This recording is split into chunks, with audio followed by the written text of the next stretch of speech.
Hello and welcome to the second episode of Love Action Art. I am your host, Pey Carter. Today's guest is my good friend Desiree Delao. Today, Desiree will be sharing some of her experiences as a biracial woman. I'm Desiree. I'm 37. I have 4 children, 3 boys, 1 girl. Devon's 18, Jackson's 10, Aaliyah's 6, and Tyson's 5. Let's see what else. I've been married twice. Recently moved back to La Crosse from the Twin Cities. And we've been friends for, since the beginning of this year? A little over a year. Oh my gosh, time goes by really fast. It's been a little over a year, actually, yeah. And I really enjoy your friendship because I learned a lot, I think, and not necessarily asking you questions as a biracial person, but just listening to how you talk about everyday situations and learning how it may be different for other people than it is for me. I think we've had a lot of really good conversations. For sure, I would agree. Definitely appreciate your openness and willingness to learn. It's very different. It's hard to come by. You're very inquisitive and cautious isn't the right word, but considerate of the differences in the world and how may perceive may be different than others. So I've definitely always appreciated that about you for sure. So today I wanted to talk about your biracial identity, how it's affected you growing up, and then also how it affects your parenting. So I was wondering how you feel about the language, because you hear, African American versus Black versus person of color. And so I was just wondering if you have a preference for the language used towards you. Let's just start with I'm glad I'm no longer, for the most part, the other box, because for a long time I was other. I was other mulatto, which is actually half donkey. Biracial, mixed. I personally identify myself as biracial or mixed. Oftentimes in my life, it's people try to get you to be one or the other. As far as classifications, how I speak of myself is that I'm mixed. And when people ask, I'll divulge that my mom is white, my dad is Black, he's from Jamaica, came here in '63. So essentially, him, my grandma, my aunt came over here. But I personally do not care for the term African American, do not care for the term mulatto, I do not care for the term colored, because I don't know what color is being spoken of. The only color I'm okay with is caramel, because it sounds good. But outside of that, usually I identify myself as mixed or biracial. So you just mentioned checking off the box. Is that because there's more options now than there was before? I wish I knew when that exactly changed, but once upon a time it would say on the demographics section, it lists. Actually, it would say white, African American, Island, Pacific, or Native, I believe, and I could even be wrong on that one. What was the other one? There's one other one, and then other. Asian. They bunched some stuff up where I'm makes no sense. Well, no, it's not me, so I don't know. Right. I'm still looking for my box here because it would say underneath, please select your race, and then in one only would be in capital letters, to which you belong. And so that was where the other box would come in, and it was that was that way for a long time. And then when you checked other, it would say describe, or it would have the 2 dots, and you could fill in whatever you wanted after that, or and then I started to notice some of the transition. I wish I could remember when. I know it was after when I was 16, which would have been 2000, where it would say that you could check more than one box, or it would actually have multiracial on there. It would have multiracial and other, which I'm always curious on at that point what other is now. But I mean, even down to my driver's license, when I went to get my driver's license, it was during the time in which you could only pick one box. And I was being funny. So I I'll check white. I'm white. Mom's white. Yeah. White mom brought me here, And the lady said she was not going to give me my driver's license unless I checked the correct box. I'm like, this is the correct box. She's like, no, you need to check African American. I'm like, that's only half of me. Well, it goes based on what we can see. It could be anything. It could be anything. It could be anything. So that's probably one of the standout things, demographic wise, that I can recall significantly was being the other box for a long time. And as a white person, I don't know if I've ever paid attention to an other box, because I have a British parent and an Iowa parent, so I'm all the white. You're on the top. So yeah, and they don't even. And the kicker about that is they don't even call it Caucasian. They say white. Mm-hmm. All the rest are all the technical names for whatever category race they're putting on there. And I do not think it's all inclusive. Like I said, the ones that I rattled off are the ones that I can remember, and I'm trying to even think if Native was even written that way, because I know that's still an everyday struggle to separate the whole like Native and Indian. But yeah, no, other was at the bottom. It's definitely at the bottom. Once you check yours, Move on. Yeah, you only check one, you checked yours, so makes sense. So I've heard about kind of like a gatekeeping within the community. So as a mixed person, have you experienced that where maybe some people say that you're too white to have like a mixed identity? People try to make sense of what they don't know. That's what we do as humans. And so what we have been taught to do is to look at somebody at face value and decide what we think they are based on what categories that we have available to us. And that goes, for more than just race. But yes, growing up, especially since I grew up in a upper middle class white suburb, which if you would have went and asked any of my neighbors, they probably would have thought that my mom had money and that, my dad was leeching off my mom or, whatever the heck they probably would have thought. I've heard it all. Like I've had people very surprised when they learned of like my dad's background and my mom's background. My dad was a breadwinner. My dad was in the Army. He retired after 22 years. That was what brought us to that neighborhood. He was a lieutenant colonel when he finally was retired. He was an engineer at Honeywell for just as many years. Like back in the 80s, my dad made like 6 figures. My mom stayed home. So I can name the number of people that looked anything remotely like me in elementary school. As each schooling went up more, there was more. The fact that I can still say there was X number of people, in elementary school, there was a total of 5 of us, and 2 of them were me and my brother. The other one was another family. But I always got, you talk white, or you act like a white girl, or, back in the time it wasn't bougie, but, I'd act stuck up, like I'm better than people. But yeah, the talk white was the big one. The talk white was such a big one. Or the classification that I had horse hair.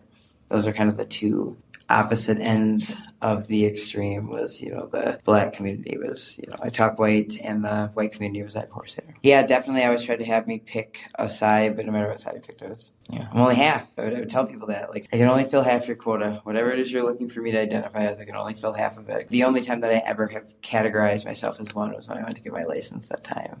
And I checked white because it was like, check one. Outside of that, I correct people if they try to categorize me as one or the other. So when you were a child, do you remember a certain age or grade where you were made to feel different? Oh yeah, racism is definitely a adult disease taught to kids because I didn't notice the difference until, it was kind of pointed out to me, and how it was pointed out to me was by my hair. But yeah, I would venture to say it was preschool, between preschool and kindergarten, and how it was brought to my attention was my hair. Yeah, made fun of for my hair for sure. And I went through it. I mean, I wanted Barbie hair so bad. Barbie was my idol. It wasn't necessarily like her look, it was her hair. I wanted Barbie hair so bad. And I watched that with my own kid, because only one of my kids has hair that, is similar to mine, and the rest would have what most people categorize as white hair, and he struggled with it too. Hair is where it starts. It's the first place that it gets zoned in on that you're different. Did your parents ever have a conversation with you about it? Or did it just kind of happen? It just happened because with my dad having came over here, they already had their own perception and image and way that they had to go about things. He shared with me that my grandma used to wear regular clothes to go to her job and then put on her uniform because she was a maid when she got there, and then change off it on the bus just so nobody knew she was a maid. So that definitely wasn't addressed on my dad's side. Plus, he was gone all the time with working. My mom, who's white, was my caregiver. She did not have hair like mine, and didn't necessarily know what to do with hair like mine. Once she started working, she worked with a lady. Her name was Monica. Bless her heart. Monica was a Black woman, and she knew how to do hair, and that would be where my mom brought me for the longest time to do my hair. She'd straighten it, she'd braid it, she would bring me because she didn't have a clue. I don't remember why or when that changed, but eventually my mom started to do my hair, braid my whole head. It looked like I had dreads eventually, but yeah, no, it was never really addressed. I don't really know either. When I think back, I don't know that I necessarily brought it up. I think I just kind of poured myself into my Barbies whenever I would experience that. Would I go home and just brush my Barbie's hair repeatedly? And I was like that with dolls too, but Barbie was glorified pocket doll essentially. I couldn't bring my big dolls everywhere, but yeah, I brushed a lot of hair in my childhood years. A lot of hair on dolls and Barbies, my mom's. I haven't thought about that in a long time. I used to brush my mom's hair a lot too. I was a huge fan. Really, when I think about it, it's my experience with having hair like everybody else. So how is being mixed affected you as an adult? Well, the first one is your experiences are usually minimized. That's like the first thing, because I can relate to both sides of it. I can understand this side. I can understand this side. I can, even in devil's advocate ways, I can understand some of the ignorance on both sides. I can understand some of the justification on both sides, which makes sense because on both sides, it is a hard world to live in, to be the gray in the world. Essentially that's what it is. If you're mixed, you're not white, you're not black, you're in the middle, and we like concrete. We like exactly what it is. And so at face value, you get treated exactly what you look. I definitely know that I have mixed counterparts that are darker than me, and they have it harder than me. I mean, the darker you get, the harder it becomes. I remember when I gave birth to my oldest son, he's my only child whose father is black. And I remember the month or two leading up to before I had him, I was like, oh my God, this kid's going to be black, like for real black. Like he's going to come out a black child. Like what am I going to do?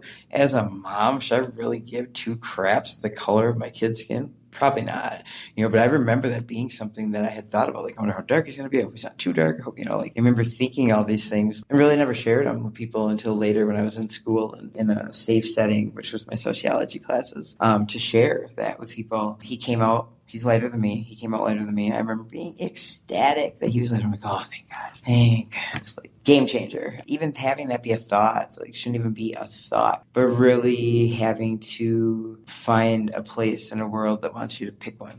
You just have to pick one. You have to pick something. It's always between two choices. You can't be both. And the world really is both of everything. I like to think that I have the best of both worlds, but I've got to experience the worst of both of them too, just by being both. The list is so long in the way that it has affected me from, my day in and day out, my driver's license, the way people have just treated me as a whole, watching people, how they treat my mom, and then realizing when she's with me or really me, I'm with her, how all of a sudden she loses her credibility now that she has, a mixed child. And that's even played out further in my own parenting because only my oldest has a black father. All the rest have white fathers. And so they're light. They could pass, especially my daughter. I've had people ask me if my daughter's biologically mine because she is fair-skinned, very fair-skinned, blue eyes, Barbie hair. And I've had to tell her and explain to her that she has brown in her, And she's like, no, I don't. Like, yeah, you do, girl. Look at your mom, And so it really does play out because you see both sides. You really are in the middle. We're going to take over the world eventually.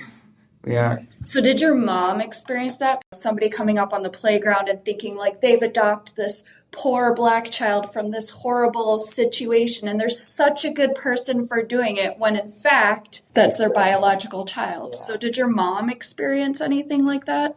She shared more so with me about how it was like with my older brother because he was born in 76 and born in Rochester, Minnesota. So like life looked different in 76 in Rochester, Minnesota with my mom's ex-husband who at that time was actively gang related and looked it. She told me stories about taking pictures of people. Like people would stare so hard that eventually she'd bring her the super old school camera, not the Polaroid, but the one, the rectangle box. I can't even think of what it's called. She'd bring that with and take pictures of people that would stare at her. Because she's like, I didn't have to say anything and they'd look away as soon as I take a picture because it make them uncomfortable, and her goal was to make them feel uncomfortable for staring. I know that my mom experienced having integration has been part of my mom's entire life. So she's told me stories about Grandma Walden, which was her grandma's best friend, who was a black woman, always being there. So this wasn't, a far-fetched, you brought somebody black, you're gonna, mingle, you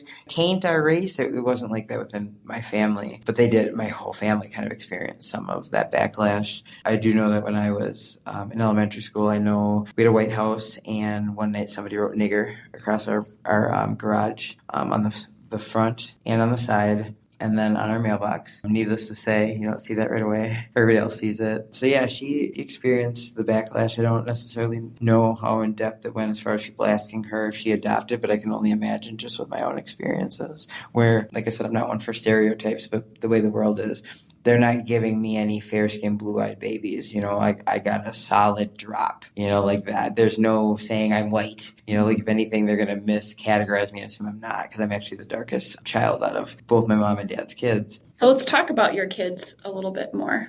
Yeah. Your eldest just graduated high school. Not yet. Oh, not yet? don't do that yet. I'm going to have to go over. I'm going to have to do that all over again. I had to deal with him turning 18. It was really hard. Okay, that was the part he turned 18. Yes, Graduate, in September. He graduates in June, so I'll get to do it all over again. It's going to be even worse. He is. I love him. I love all my kids.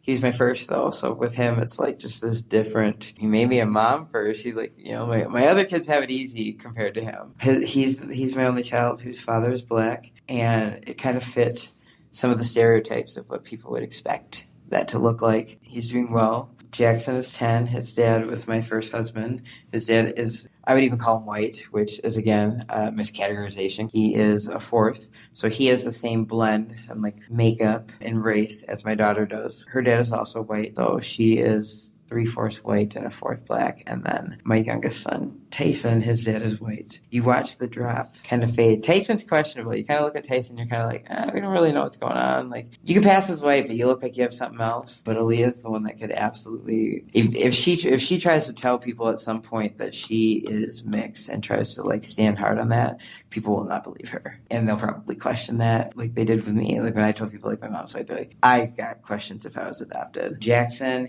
he looks like he has something else in him, but it boils down to skin color and hair. It's really like, and then you have the features. This young, they don't have those features per se, but the skin color and hair make it very obvious. My youngest three all have quote unquote white hair and fairer skin. Jackson's probably the darkest out of all of them, but it just looks like he has the tan that people pay for is really what it looks like. Devon, he has about the same color as Jackson, but his hair is more coarse like mine, and absolutely his hair is his giveaway on that. He absolutely has more than a drop in him.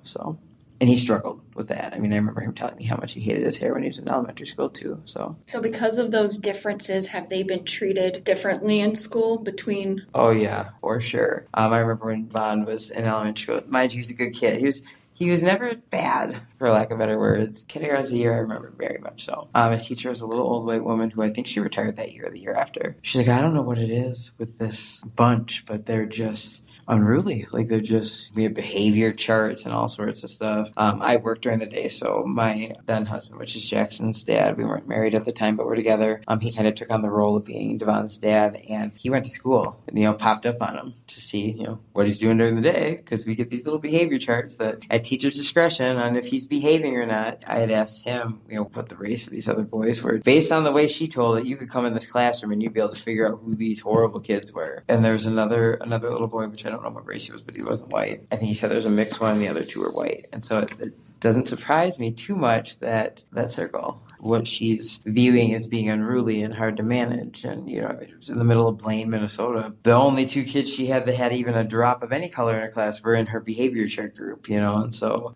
he experienced some of that. I found, though, that once we moved out of Blaine, which was after first grade, I believe, that started to go away because we moved on the opposite side of the city, and there was more people we had a lot more races because we were still outside the city, but we're still closer. I think we were like 10 minutes from St. Paul. So, but yeah, the other ones, nope, not even a little bit did they experience any racial issues whatsoever that they've ever talked about. I mean, my daughter, like I said, she will argue with you that she has any color in her whatsoever because she doesn't look it. She does not look it, and that's what she goes based on. So she was taught that somewhere. I know it wasn't by me. I was just going to ask if she was feeling that way because of how other kids see mixed or black children, and then that's why she's so, I am not, I am white. It makes me wonder how much she's absorbed subconsciously about what's going on in the world, just because I've had some conversations with her dad's side. I do not believe that her dad's side is racist, but I do think that they can be a good example of some of the institutionalized, embedded oppressions that just kind of occur that within the whole white race. I mean, that really is what the problem ends up being, is this underlying racism where it's just so mainstream that it's like, I'm being racist, I remember her dad telling me, so if we go to my house, when I met his family, he's like, if my grandma or my dad says anything that isn't appropriate, just please don't be offended. They just don't know any better. I was like, are they racist? Are you bringing me to a racist household? He's like, no, they're not racist, but what? Where are you bringing me? And so he prepped me for this. So I'm going in thinking, I'm going to be dealing with just God knows what. And it wasn't like that. But the things that I can say, the two things that stand out, one was, might even been this specific incident when I met them, or maybe the next time we went out to lunch with his grandma. We brought her out to lunch, and race came up, and it was not a bad conversation by any means. She was talking about her late husband, and she's like, he was the same color as you. She's like, people thought he was colored because he just loved the sun. He'd sit on there day in and day out. He's always outside and he loved it. She's like, he probably was easily your color or darker, so people always assumed he was colored. And so the thing that stood out to me about that was like the colored, or people assuming he was colored, or, whatever. It wasn't her opinion on that. She was raised in the era where colored was the technical correct term. It's hard to change that in people. And then his dad, I remember when I was pregnant with my daughter, it's kind of when the Black Lives Matter really was like going hard. And, I'm sitting there minding my own business, sitting there reading, he's got the news on, whatever. And I try not to pay too much attention to the news. I remember sitting there and hearing something out of the, corner of my ear that, struck me. And I remember saying out loud, I'm like, yep.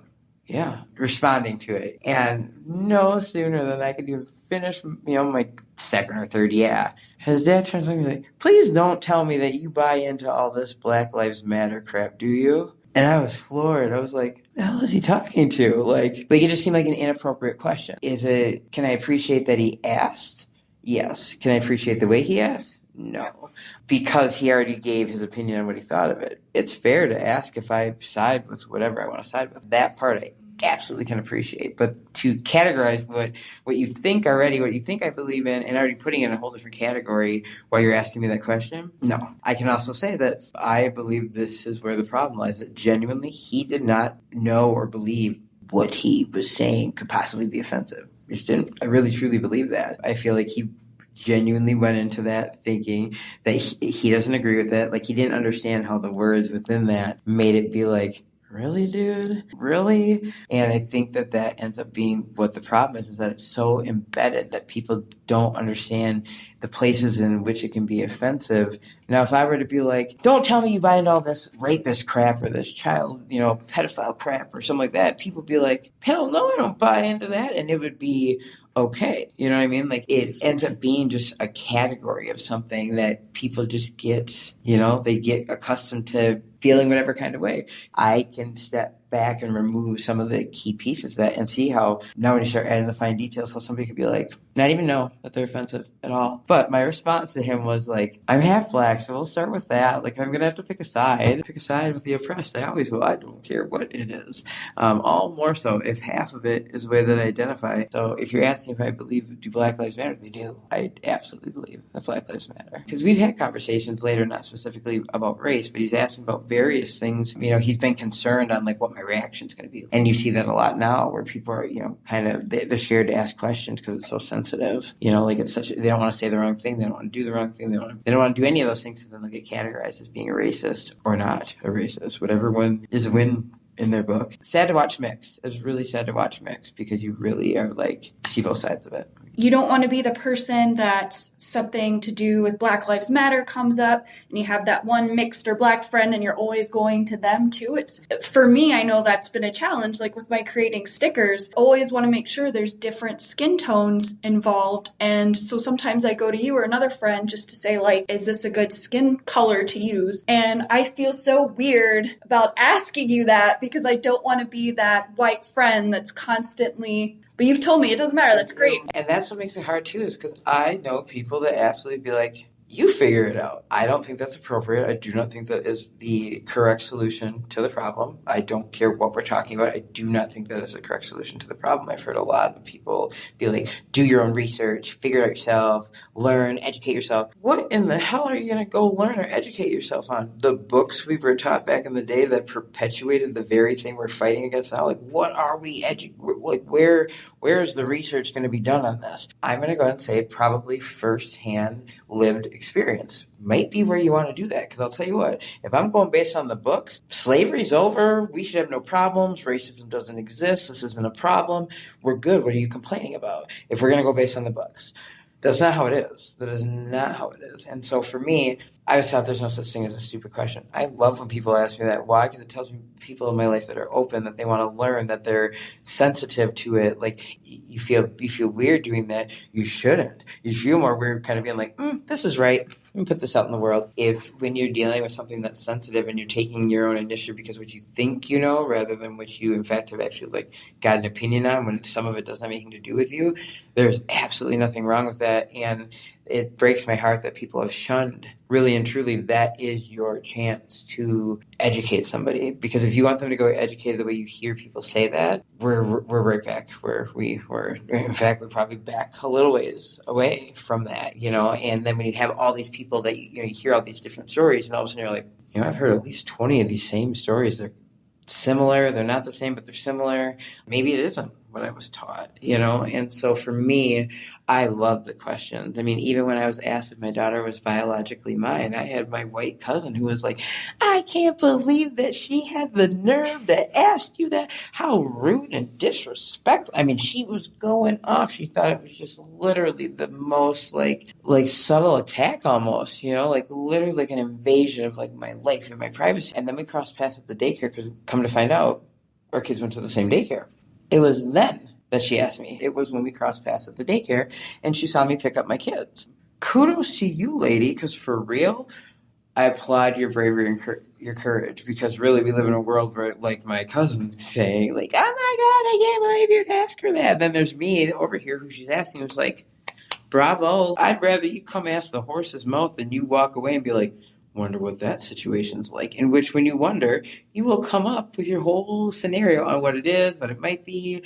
And honestly, we'll probably pass that off somehow, some way. She'll present that to somebody else, you know what I mean, in conversation if it comes up, and it won't even be right. And now this person goes into it like, they're giving white babies to these people, it's like the game telephone is so relevant to me now as an adult. You can say operator as much as you want. If by the end of the circle it wasn't something completely different, uneducated children with two people who are supposed to be educated facilitators that really could look at that as like a teachable moment, and they don't. They're just kind of like, at the end, everyone's like, oh gosh, that wasn't even at all what I said. And it's laughed, and we laugh, and who wants to do it next? And it's like made this game, and it's like such a reality of like how life really looks. You'd rather pass off misinformation to the next person just so you don't look any kind of way. Whenever you encounter somebody, they're an acting representative of whatever you believe them to be. Not what they say that they are, but whatever you look at them and say, oh, okay, this is a black girl.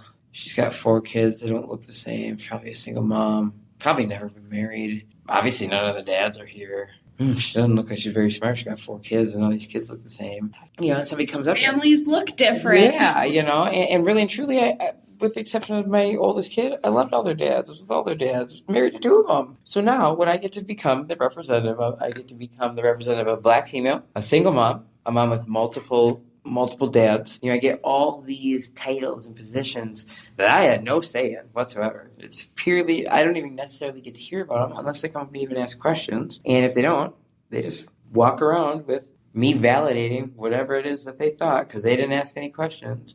Or they can come up and they can ask questions, or whatever that interaction is, I am going to shape how they feel about whatever they thought I was. And that's what the problem is we're like at a standstill. Our race should be human is where we should start. And my experience doesn't make yours any less valid as yours doesn't make mine any less valid. And just how my story was, I know lots of people had similar stories to me, but I know people who had it much harder than me. Much harder than me. I know people who had it closer to what is a perceived stereotype. They get it worse than I do. But I know that when I do get pulled over, I experience it. If we can look at it rather than it's not a me versus you, and I can't believe that you had to go through that because I wouldn't want to go through that, the world would look so different. But we always are like, oh, if you're right, then I have to be wrong. It's like, no, it's not the case at all. Like, why can't my experience just be what it was? Everything else just be so black and white. It's not just race. It's Republican, Democrat, rich, poor, educated, not educated, boy, girl.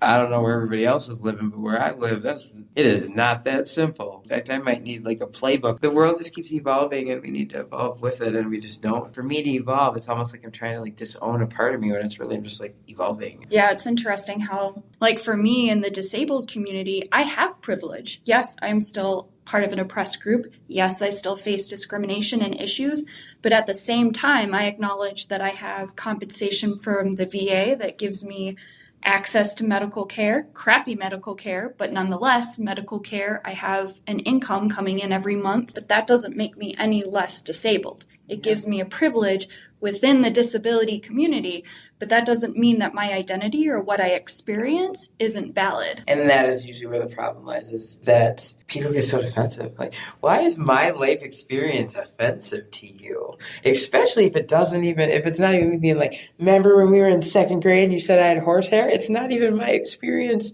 with you. I truly believe that racism is an adult disease caused by fear and the unknown and whatever other reasons taught to kids. Kids don't pay attention to that. They do not pay attention to that. I remember the first time when we had to explain that to my daughter, I almost feel like we popped her race cherry on that because she really was like, no, I'm not. And I was like, ooh, how do we proceed forward to this? Like, does she think that she's white? Does she identify as white? Or does she really have no clue at all what we're even talking about? It could be either or. She's 6. Does she understand that? Where is she saying no from? Like, is her no like I don't think anybody's different, or is it a no because I don't look like anybody that's brown? How do we get the color assignment? Can I pick a color? I want to be pink with sparkles. Can I be pink with sparkles? Can that be a colored person? I don't know how we get these assignments, but when you think about that, why? Like, what is it? What is the purpose of it? So it's like we're aware of the differences just solely on the basis that we have them. We have boxes. Demographics is like the whistleblower that we've made differences. Because really, who cares? Who cares? Yeah, I'm glad that you brought up the parenting, because I think that's hard too for parents that are trying to educate their kids. If you do want to talk about it, how do you talk about it? It really is tough. No parenting comes with a guide, so it's even tougher when it's something that adults can't even wrap their mind around. And then you have the news everywhere, so the kids are seeing things not just from the parents in schools. I can't expect that they're going to learn everything about Black existence or whatever from issue it is. Yes. From their white teacher. And so, say, for example, it happened with George Floyd and there was people marching. There's people marching right outside our window when we lived downtown. And my kids are like, what is going on outside? And I could have just been like, oh, it's just a march. But I sat down and I tried to figure out how to explain to them. My son's like, oh, yeah, we've learned about Martin Luther King Jr. And so then just saying these issues still exist and they're marching because of how they're treated. You're going to notice that some kids are treated differently. It might not be because of race. It could be something as silly as the way they dress, but you'll see that kids will be treated differently. If you see that kid being treated different and they're not able to stand up for themselves, or they're trying and it's still happening, that's when you need to go and provide support to them. And that's scary, because here you are as the parent trying to figure out how to have this conversation in itself, and now you're asking your kid to take on this huge task. That's hard. That is hard for a child to do that. Why? The world is mean. It is so mean. And the place it's the meanest is when you stand up for something. Mm-hmm. When you stand up against anything. Should anybody really be oppressed for any reason?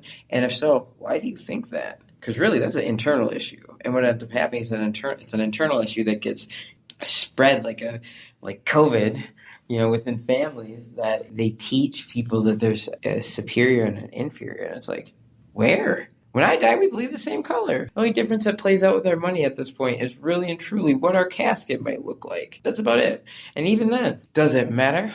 Does your $1 billion casket matter if mine's, a box and goes like, we're both going in the ground? Cremated, does it matter what jar you get put in? We're both going into a fire and getting our bones crushed. Does it matter? No, it doesn't. It doesn't matter at all. Not even a little bit. Not even a little bit. The conversations that I've had with my kids aren't just about oppression, but just how people should be treated. And it's so hard to figure out how to have those conversations. There's that fine line, too, of wanting to tamper, rock the boat. Because I've had to have some of those conversations with my kids, not, race related, but I'm like, how in the hell am I going to be able to figure this one out? I'll come back to you, and they usually do take a minute if I don't have an answer. I'll absolutely take a minute. Why? I don't know what I want to say. And my words can make or break any and everything. Any and everything. What I put out in the universe absolutely can be manifested to be true somehow, some way. I try to be just really honest about okay, I try to ask clarifying questions to see really where they're at, so that if it's really we're standing in a light and my kid is looking left, I don't conduct myself like my kid went left and he's down the block already, because that's not where he's at. I try to meet him right where he's at without overstepping it, keeping him young still. And I went through this with my son's teacher last year when he was doing COVID stuff at home. Teacher's like, so we're in the Indian unit, and what we're learning about, and she proceeds to rattle off, and I'm stuck on Indian. Are we talking about Native Americans? She's like, yeah. Okay. What book are you reading? Do they use that interchangeably with other books? She's like, yeah. The kids love it. No. Please no. Please no. If you ask anybody who's Native, they do not want to be called Indian. Unless you see that within there. And meanwhile, these kids don't know any different. That right there deteriorates work that's been done somewhere else. Was there anything else that you would like to add before we... No, this was fun. I'm glad you invited me. It was great. Definitely a subject that I'm super passionate about, just being mixed and having my experience invalidated. I think it's important to continue to have these conversations and have people educate themselves through lived experience. Thank you for tuning in to episode 2 of Love Action Art. To stay up to date on episodes and interact, follow Love Action Art on Facebook. If you're interested in being a guest or know someone who should be, email loveactionart@gmail.com. Taylor Winters is the featured guest for episode 3, airing November 24th. Taylor will be sharing his journey as a trans male and how he uses social media to raise awareness about trans people and the LGBTQ community.